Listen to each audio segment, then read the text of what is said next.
ഇയാൾ കേരളത്തിലെത്തിയിട്ട് ഏറെ നാളുകളായി. നേരത്തെ പെരുമ്പാവൂരിൽ ഇയാൾ ജോലി ചെയ്തിരുന്നു. പെരുമ്പാവൂർ കേന്ദ്രീകരിച്ച് പോലീസ് അന്വേഷണം നടത്തിയിരുന്നു. മറ്റ് ചിലയിടങ്ങളിലും ഇയാൾ ഇത്തരത്തിൽ ജോലി ചെയ്തിട്ടുണ്ട്. സ്വാഭാവികമായും പോലീസ് സംശയിച്ചിരുന്നത് ഇയാൾ നേരത്തെ അസമിലെത്തിയാണ് ഈ മൊബൈൽ മോഷണ കേസിൽ അന്ന് പിടികൂടിയത്. ഇയാൾ ഒരു ഗോത്ര സമുദായ അംഗമാണ്. അവിടെ ഈ പോലീസിന് ഇയാളെ പോയി പിടികൂടുന്നതിന് ഒട്ടേറെ പരിമിതികളുണ്ടായിരുന്നു. അന്ന് പോലീസ് തന്ത്രപൂർവ്വം ഇയാളെ അസമിലെത്തി ഇയാളുടെ കുടുംബാംഗങ്ങളെയും വീട്ടുകാരെ ഇയാളെയും ഇത്തരത്തിൽ സ്നേഹപൂർവ്വമായി ഇത്തരത്തിൽ കേസ് ഉണ്ടാവില്ല, അറസ്റ്റ് ഉണ്ടാവില്ല, പോലീസ് സ്റ്റേഷനിലെത്തി ഒപ്പിട്ടാൽ മതിയാകുമെന്ന് പറഞ്ഞ് തന്ത്രപൂർവ്വം വിളിച്ചുകൊണ്ട് വന്ന് അറസ്റ്റ് ചെയ്യുകയായിരുന്നു. അത്രത്തോളം പ്രയാസകരമാണ് ഇയാളുടെ നാട്ടിലെത്തി ഇയാളെ അറസ്റ്റ് ചെയ്യുക. അതുകൊണ്ട് തന്നെ അന്ന് പോലീസിന് ഈ സ്ഥലങ്ങളും പരിസരവുമൊക്കെ അറിയാവുന്നത് കൊണ്ട് ഇയാൾ അസമിലേക്ക് പോകാൻ സാധ്യതയില്ല എന്നുള്ള കാര്യമായിരുന്നു അന്വേഷണ സംഘം ആദ്യമായി കണ്ടെത്തിയത്. സ്വാഭാവികമായും മറ്റ് ജോലി ചെയ്ത് പെരുമ്പാവൂറും അതോടൊപ്പം തിരുവനന്തപുരത്തും കൊച്ചിയിലുമുള്ള മറ്റ് കമ്പനികൾ സ്ഥാപനങ്ങളിലടക്കം പോലീസ് നിരീക്ഷണം ഏർപ്പെടുത്തിയിരുന്നു. അവിടെയൊക്കെ എത്താൻ ഇയാൾ സാധ്യതയുണ്ടോ, അവിടെ സുഹൃത്തുക്കളുമായി ഫോണിൽ ബന്ധപ്പെടാൻ സാധ്യതയുണ്ടോ എന്നുള്ള കാര്യം പോലീസ് പരിശോധിച്ചു വരികയായിരുന്നു. അതിനിടെയാണ് കഴിഞ്ഞ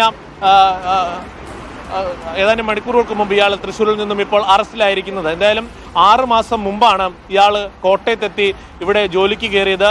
കോട്ടയത്ത് ജോലിക്ക് കയറുമ്പോൾ വളരെ സമാധാനപരമായ അല്ലെങ്കിൽ സൗമ്യനായ വ്യക്തിയായിരുന്നു ഇയാളെന്നാണ് പോലീസ് പറയുന്നത്. അതോടൊപ്പം വീട്ടുകാർ പറയുന്നത് കൂടുതൽ സമയം മൊബൈൽ ഉപയോഗിക്കുന്ന ആളാണ്.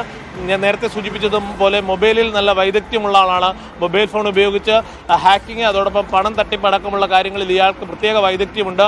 അങ്ങനെയാണ് ഇയാൾ തന്ത്രപൂർവ്വം വിജയകുമാറിൻ്റെ ഫോൺ തട്ടിയെടുത്ത് പണം തട്ടിപ്പ് നടത്തിയതെന്നും അന്വേഷണത്തിൽ കണ്ടെത്തിയിരുന്നു. എന്തായാലും പോലീസിന് തന്നെ ഒരുപക്ഷെ വലിയ തലവേദനയാകാവുന്ന കേസായിരുന്നു ഇയാൾ മൊബൈൽ ഫോൺ ഉപയോഗിക്കാതെ ദീർഘദിവസങ്ങളും ഒളിവിൽ താമസിക്കുകയോ മറ്റോ ചെയ്തിരുന്നെങ്കിൽ ഒരുപക്ഷെ പോലീസിന് മേൽ വലിയ രാഷ്ട്രീയ സമ്മർദ്ദം ഉണ്ടാകാനുള്ള സാധ്യതയുണ്ടായിരുന്നു. ഇന്നലെ തന്നെ അത്തരത്തിലുള്ള ചില ആക്ഷേപങ്ങൾ നാട്ടുകാരുടെ ഭാഗത്തു നിന്നുമുണ്ടായി. പ്രതി ആരാണെന്ന് തിരിച്ചറിഞ്ഞിട്ടും പ്രതിയെ കുറിച്ച് വ്യക്തമായ സൂചന ലഭിച്ചിട്ടും എന്തുകൊണ്ട് പോലീസ് പ്രതിയെ പിടികൂടുന്നില്ല എന്നുള്ളതായിരുന്നു നാട്ടുകാരുടെ ആക്ഷേപം. കൂടാതെ പ്രതി എളുപ്പത്തിൽ ജാമ്യത്തിലിറങ്ങാൻ സഹായിച്ചതും പോലീസിന്റെ വീഴ്ചയാണോ എന്നുള്ള കാര്യവും നാട്ടുകാർ ആരോപണമായി ഉന്നയിച്ചായിരുന്നു. പക്ഷേ ജില്ലാ പോലീസ് മേധാവി ഷാഹുൽ ഹമീദ് വാർത്താ സമ്മേളനത്തിൽ മാധ്യമങ്ങളോട് പറഞ്ഞത് പോലീസിന്റെ ഭാഗത്തുനിന്നും ഒരു വീഴ്ചയും ഉണ്ടായിട്ടില്ല, എല്ലാ കാര്യങ്ങളും കൃത്യമായി പോലീസ് മോണിറ്റർ ചെയ്യുന്നുണ്ട്, കൃത്യമായി പ്രതിയെ ഉടൻ പിടികൂടുമെന്നുള്ള കാര്യം അദ്ദേഹം ആത്മവിശ്വാസം പ്രകടിപ്പിച്ചിരുന്നു. എന്തായാലും പോലീസ് ഒടുവിൽ പ്രതിയെ പിടികൂടിയിരിക്കുന്നു.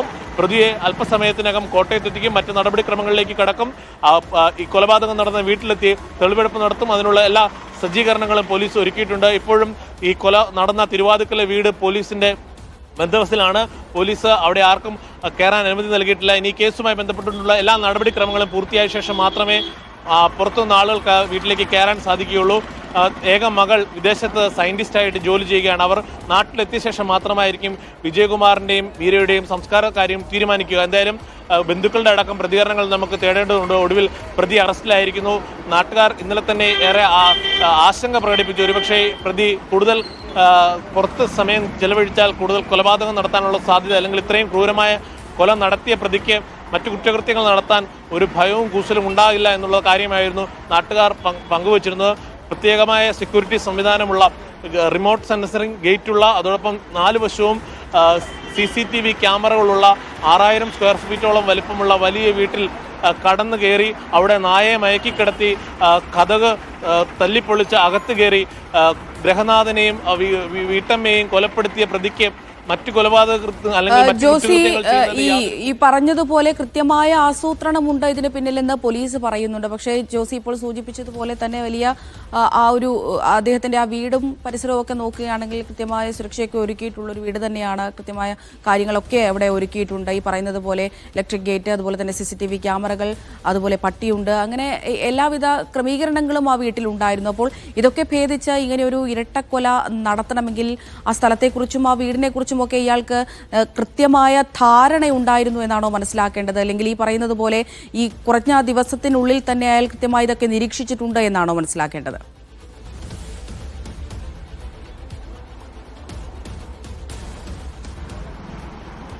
തീർച്ചയായും അമൃത, വീടുമായി നല്ല പരിചയമുള്ള, വീടിന്റെ ഭൗതിക സാഹചര്യങ്ങളെക്കുറിച്ച് നല്ല ബോധ്യമുള്ള ആളാണ് ഈ കൃത്യം നടത്തിയതെന്ന് ആദ്യഘട്ടത്തിൽ തന്നെ അന്വേഷണ സംഘം വ്യക്തമാക്കിയിരുന്നു. പ്രത്യേകിച്ച് വീടിന്റെ മുക്കും മൂലയും അറിയാവുന്ന ഒരാൾ CCTV ക്യാമറകളെ വെട്ടിച്ചകത്ത് കടക്കുവാനും നായയെ മയക്കിക്കടത്തുവാനും ഒക്കെയും കഴിവുള്ള ആൾ, അല്ലെങ്കിൽ റിമോട്ട് സെൻസറിങ് ഗേറ്റാണ് ഈ വീടിനുള്ളതെന്നും അതുകൊണ്ട് മറ്റ് സംവിധാനങ്ങളിലൂടെ അകത്ത് കിടക്കണമെന്നും ഒക്കെയും മനസ്സിലാക്കിയ ഒരാൾ, കൂടാതെ വീടിന്റെ കിടപ്പ് മുറികളെക്കുറിച്ചും ഇവർ എവിടെയാണ് ഏത് മുറികളിലാണ് കിടന്നുറങ്ങുന്നതെന്ന് അടക്കമുള്ള കാര്യങ്ങളിൽ വ്യക്തമായ ധാരണയുള്ള ആളാണ് ഈ കൃത്യം നടത്തിയതെന്നാണ് ആദ്യഘട്ടത്തിൽ തന്നെ അന്വേഷണ സംഘം വ്യക്തമാക്കിയിരുന്നു.